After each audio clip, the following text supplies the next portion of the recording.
make x subject of the formula y is equals to a over b power x.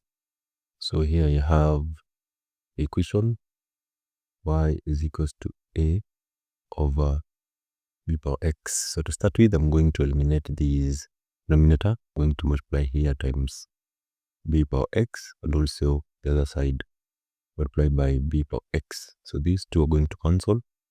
I remain with b power x y is equals to 8. So I want to remain with b power x, so I divide here by y, also the other side by 1. So I remain with b power x is equals to a over y. So I'm going to introduce logarithms on both sides. So here you have log of b power x is equals to log of a over y.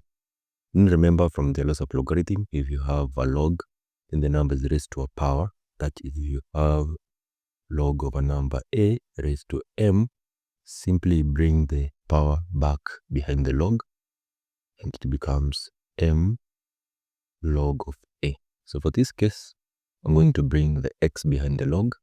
So that is x log of b is equals to, I have log of a over y.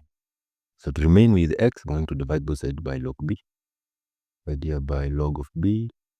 This other side divided by log of b.